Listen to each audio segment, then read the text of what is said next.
ہے۔ تو یہاں پر انہی الفاظ کے ساتھ میں دعوت خطاب دوں گا جناب سابق وفاقی وزیر بیرسٹر رضیات راج صاحب کو اس شعر کے ساتھ کہ سیرت سے فتح کرتے ہیں لوگوں کے دلوں کو، سیرت سے فتح کرتے ہیں لوگوں کے دلوں کو، آپ ایسے سکندر ہیں جو لشکر نہیں رکھتے۔ آپ کی بھرپور تعلیم ہے جناب بیرسٹر رضیات راج صاحب۔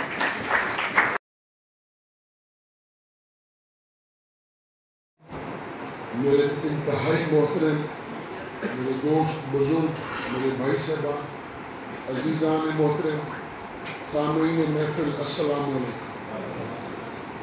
سب سے پہلے میں جمہوری پریس کلب باٹی بنگلہ، جناب صدر، جناب جنرل سیکریٹری، من جملہ اراکین، ممبران پریس کلب، آپ کو آج حلف برداری کی تقریب پہ آپ کو دل کی گہرائیوں سے مبارکباد پیش کرتا ہوں۔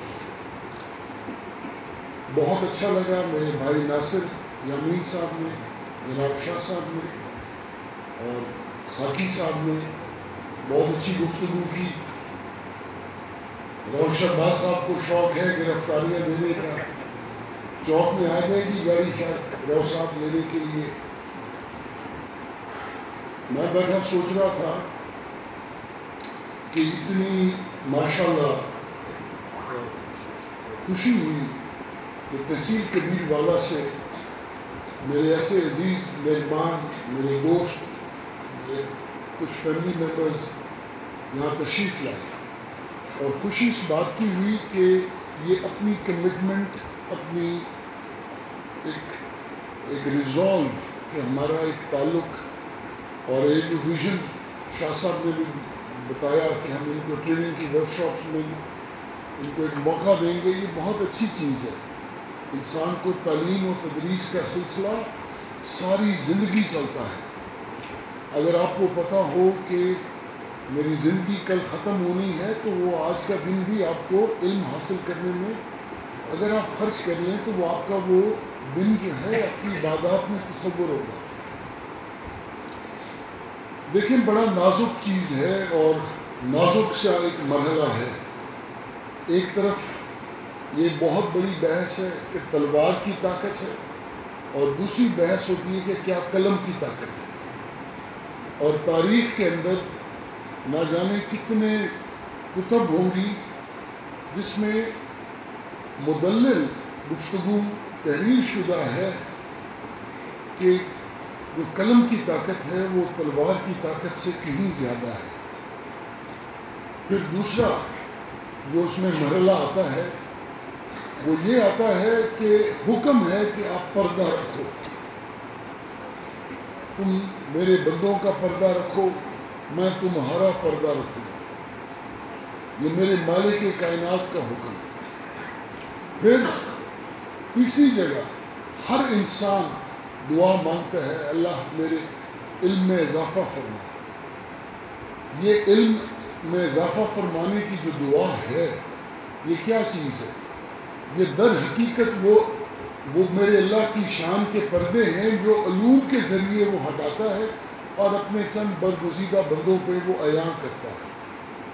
تو لہٰذا جہاں پہ آپ نے ایک ذمہ داری لے لی کہ ہم نے ایک پردہ رکھنا ہے، اور دوسری طرف ایک یہ بھی ذمہ داری لے لی کہ ہم نے ایک بات کو عیاں کرنا ہے، تو وہ جو لائن ہے اس کے اندر وہ بڑی ہی دقیق لائن ہے، بڑی ہی نازک لائن ہے کہ اس کا پردہ بھی رہ جائے اور جو ظالم ہے وہ اپنے کردار تک پہنچے، ظالم اپنے کردار تک پہنچے۔ دل میں بھی کسی کو برا کہہ دینا وہ بھی جہاد کے مترادف ہے، اگر آپ اسے لڑ نہیں سکتے، لکھ دینا، عیاں کر دینا تو بہت بڑی بات ہے۔ یہ میری ایک گزارش تھی، آج آپ جتنے یہاں تشریف فرما ہیں شرفا، میں سب کے ساتھ کہ خدا را ایک کوشش کیجئے گا۔ میں شاید میں نے کبھی زندگی میں اللہ کا لاکھ لاکھ شکر ہے، اس کی رحمتیں اتنی ہیں کہ میں اس کا جتنا شکر ادا کروں اتنا کم ہے مجھ جیسے ناچیز پہ۔ لیکن یہ خیال کیجئے گا کہ جب آپ کا قلم تحریر لکھے تو وہ حق اور سچ کی لکھے۔ اس میں کسی کی طرفداری نہ ہو. اگر آپ نے دوسرے فریق کو سنے بغیر اپنی تحریر میں فیصلہ کر دیا تو یقین مانے کہ اللہ تعالیٰ معاف کرے وہ بھی ظلم کے مترادف ہے. یہاں میرے بزرگ تشریف فرما ہیں، وہ میری اس بات سے اتفاق کریں. دوسرا پہلو جو کہ ضروری ہے، آئین پاکستان اور دنیا کے جتنے ممالک ہیں وہ اپنی ایک اسٹیٹ کو ڈیفائن کرتے ہیں. سلطنت پاکستان، اس کے 3 ستون ہیں. یہ وکلا صاحبان تشریف فرما ہے اور لا گریجویٹس یہاں تشریف فرما ہے کہ 3 ستون ہیں اسٹیٹ کے. یہ ہر آئین لکھتا ہے. ایک ستون ہے جس کا آئین نام نہیں لکھتا. وہ 3 ستون کیا کیا ہیں؟ آپ میں سے کسی کو پتہ ہے وہ کیا کیا ہے؟ شاہ جی ہاتھ کھڑا کریں، ان کو پتہ ہے. اس میں چلے اگر آپ کو نہیں بھی پتا تو کوئی بڑی بات نہیں. علم حاصل کرنا ہونا یار تو شرمانا نہیں چاہیے. میرے جیسا جاہل انسان روز کوشش کرتا ہے کہ کسی سے کچھ نہ کچھ سیکھ کے جاؤں. تو لہٰذا اگر آج ایک جاہل کو گفتگو کرے گا تو اللہ کرے گا آپ کو بھی اس کی تھوڑی سی تو سمجھ آ جائے گی. اسٹیٹ کے جو 3 ستون ہیں، ایک ایگزیکٹو ہے جس کو آپ حکومت کہتے ہیں. یہ حکومت کے ستون نہیں ہے، اسٹیٹ کے ستون ایگزیکٹو. دوسری لیجسلیچر ہے جس کو مقننہ پارلیمان کہتے ہیں. اور تیسرا ستون عدلیہ ہے. یہ ڈیفائنڈ ہے پوری دنیا کے اندر. آپ کے آئین کے اندر بھی یہ تمام وہ چیزیں موجود ہیں. چوتھا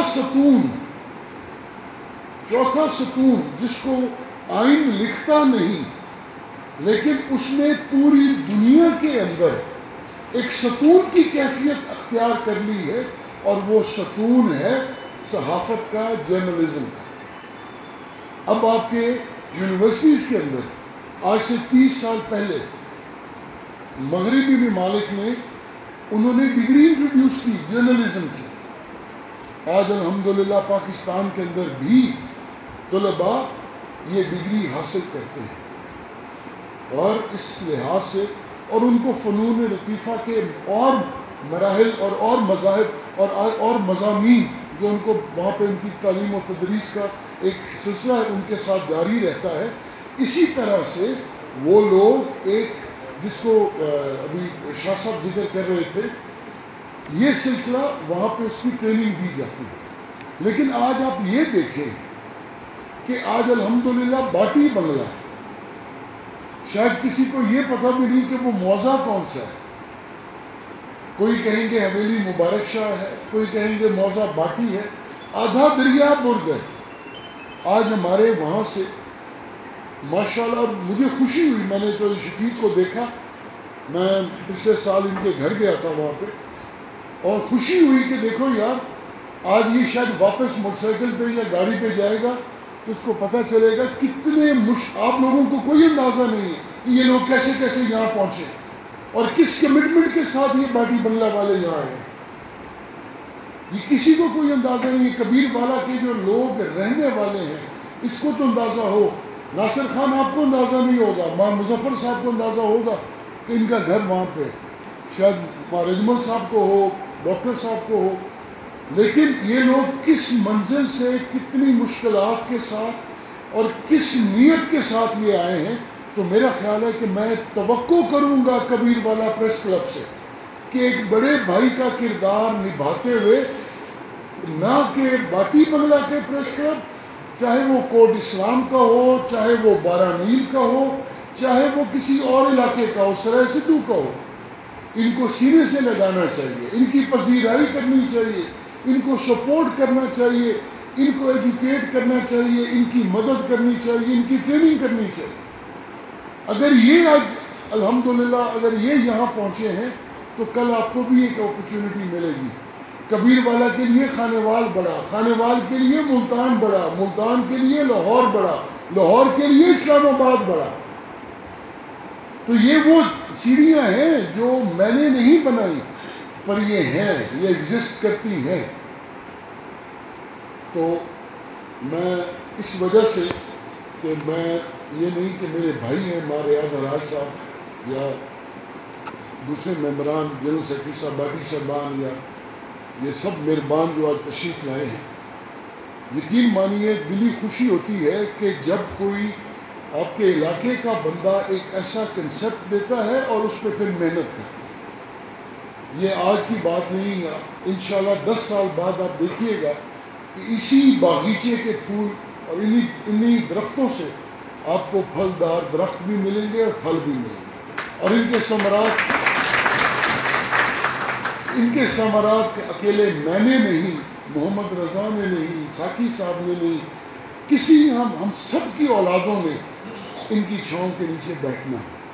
تو یہ اپنے پودے ہیں، ان کو ہمیں خود پانی بھی لگانا ہے اور ان کا تحفظ بھی کرنا ہے، اور انشاءاللہ زندگی رہی تو ضرور کریں گے۔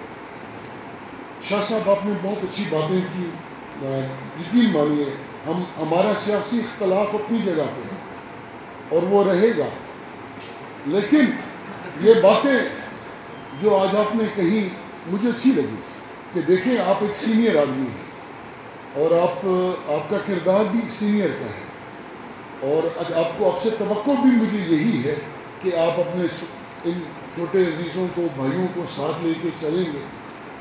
اور ایک چھوٹی سی گزارش یہ ہے کہ جو 2013 سے 18 میں میرے خلاف آرٹیکلز لکھے گئے تھے، میں نے تو کسی کا جواب نہیں دیا، تو 2018 کے بعد کیا کبیر والا میں دودھ کی نہریں بہہ رہی تھیں کہ ایک بھی، اور وہ جو دودھ کی نہریں بہی ہیں اور وہ جو صحافی تھے اور انہوں نے جو کچھ لکھا یا نہیں لکھا، تو میرا سوال ہے کیوں؟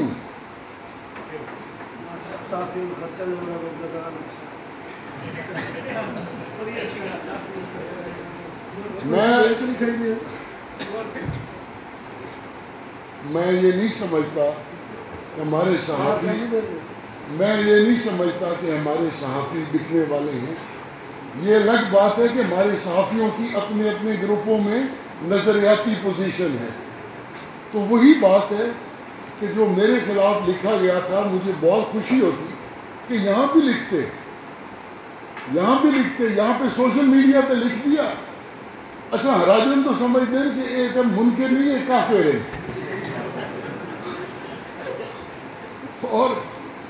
اور سادات نو لکھ دیں کہ واقعہ کربلا علیہ نعوذ باللہ من ذالک کہانی وہ ہے کہ سیاسی نعرہ ہے سید الوداع، انہوں نے میرے مگر فتویٰ لا دیتا ہے وہ کربلا علیہ سادات نو الوداع کیتی ہے یہاں۔ تو یہ بھی میں برداشت کی تھی اور سنی۔ صفدر خان تو سب موجود آوے سارے، اور مظہر خان سارے دیکھی بیٹھے ہیں، وہ اپنی بولیے سارے اردو والے ہی نہیں، لہٰذا ہلکی پھلکی موسیقی ضروری ہے، لیکن میں توقع رکھوں گا آپ سے، اور حقیقت میں توقع رکھوں گا کہ اگر کوئی صحافی ایسی حرکت جس نے میرے ساتھ حرکتیں کی ہیں اور میں نے برداشت کیا ہے اور اس نے دوسری طرف نہیں لکھا، اب وہ میرے خلاف لکھ کے دکھائے، وہ ٹوڑے کرنے کا بال میں نہیں ہوں گا، میں کرے سکتا ہوں۔ یہ میرا حق بنتا ہے، میں 8 سال 5 سال ہو تو 5واں سال ہے، مار صاحب 10 سال ایسا اخباراں کی زینت نہیں پڑے کہ جی میں پڑھن کا حق ہوئے، اور بڑی تسلی نہ کدی اج تک جواب نہیں دیتا، کدی اج تک گل نہیں کی، خاموشی اختیار کی، میں کسی کا نام بھی نہیں لے سکتا، لیکن میں کبیر عالمی پریس کلب نہ، آج میرے تھے بھائی موجود نہیں، حاجی محمد افضل خان جوتا صاحب، شاہ صاحب موجود ہیں، ایک گواہی دے سکتے، ایتھے کبیر والے جی پانی والی ٹینکی اے سی صاحب کے گھر کے نال یہ تھلے ایک چھوٹا جہا کمرہ ہوتا ہے، چھوٹا جہا کمرہ۔ آج الحمدللہ شاہ صاحب وہ پریس کلب جب آپ صدر بنے تھے اس وقت وہ رینوویٹ ہوا تھا، پھر مار افضل صاحب بنے، 2 کنال جگہ پبلک سکول کے ساتھ، تھانے کے ساتھ ان کو ایلوکیٹ کروائی، ایلوکیٹ ہوئی، ان کو فنڈز دیے گئے، اس کی 4 دیواری بنی، اس کا گیٹ بنا۔ مجھے یہ بتائیں ان 4.5 سالوں میں ان کو کیا ملا؟ مجھے آج جواب چاہیے اس کا، یہ 4.5 سال میں ان کو کیا ملا؟ ہم نے کبیر والا کو پیرس بنانے کا وعدے کیے، نعرے لگائے، آج پیرس تو چھوڑو، جو ہماری گلیاں تھیں وہ بھی ختم ہو گئی ہیں، ہمارے منصوبے شروع ہوئے میں ختم ہو گئے، سڑکیں بن رہی تھیں، روڈیں ڈلے ہوئے، لک نہیں ڈالی گئی، کیوں؟ اس کا فائدہ کس کو ہوگا؟ یار سڑک میری نہیں ہے، اس پہ ہر ایک نے سفر کرنا، لیکن کسی ایک صحافی نے لکھا کہ ہم ہائی کورٹ میں 3 دفعہ گئے، 2 دفعہ رٹ میں گئے، 1 دفعہ کنٹمپٹ آف کورٹ میں گئے، کسی نے لکھا، کسی ایک نے لکھا کہ کہیں کھمبا لگا ہوا ہے، تار لگی ہوئی ہے، ٹرانسفارمر نہیں لگا، اس میں رکاوٹ کون تھا؟ کسی نے نہیں لکھا اس میں رکاوٹ کون تھا۔ آپ تشریف لے جائیں فاضل شاہ سے سرائے سدو کی طرف، ایک دریا کا علاقہ ہے، موضع محمد شاہ، موضع صاحب ننگرا، موضع فاضل شاہ، اس کے اوپر ایک بند بن رہا تھا تاکہ آبادیاں محفوظ ہو جائیں، پورا بند کا منصوبہ ختم ہو گیا۔ کسی نے پوچھا یہ کشتیوں والا پل ہائی کورٹ کی رٹ کی وجہ سے آپ کے پاس چلتا ہے؟ یہ ہمارے پاس زمیندار بیٹھے ہیں جن کی کبیر والا میں بھی جائیدادیں ہیں اور تحصیل احمد پور سیال میں بھی جائیدادیں، سردیوں کے دنوں میں چل جاتا ہے، گرمیوں میں بند ہو جاتا ہے، اور ہم نے ہائی کورٹ میں رٹ کی، یہ منصوبہ ختم کر کے کہیں اور لے جایا جا رہا تھا، کشتیاں اٹھانے جا رہے تھے، لڑائی کی، کشتیاں نہیں اٹھانے دی، میاں صاحب بیٹھے ہیں، ان کا آدھا خاندان، آدھے سے زیادہ خاندان دریا کی اس طرف ہے، لیکن یقین مانیے کسی نے نہیں لکھا۔ تو مجھے یہ کسی کے لیے واللہ با خدا اس پاک پروردگار کا لاکھ لاکھ شکر ہے کہ اس نے دلوں کے اندر کسی کے لیے بغض نہیں پیدا ہونے دیا، شکر ہے دل صاف ہے۔ یار آج نہیں تو کل یہ کبھی تو سچ لکھیں گے، آج نہیں تو کل کبھی تو مانیں گے، اور انشاءاللہ وہ وقت دور نہیں، آج ابتدا ہوئی ہے، انشاءاللہ آگے آگے یار زندہ صحبت باقی، تھوڑا تھوڑا ہم کوئی ٹھیک ہے اور طبیعت ٹھیک ہے، باقی میں ایک دفعہ پھر آپ سب دوستوں کو جو تشریف لائے، اب تمام سامعین کو، اپنے بزرگوں کو، بھائیوں کو آپ کی تشریف آوری پہ خوش آمدید کہتا ہوں۔ تھوڑی تاخیر ہو گئی، وہ میری ایک نالائکی ہے، لیکن آپ نے اس کو بھی نظر انداز کیا، آپ کی مہربانی ہے۔ میں تمام باٹی بنگلہ کے من جملہ اراکین کو ایک دفعہ پھر مبارکباد پیش کرتا ہوں، اور شادی توقعات مجھے اب آپ سے ہیں، میں دیکھوں گا ضرور۔ بہت بہت مہربانی، بہت بہت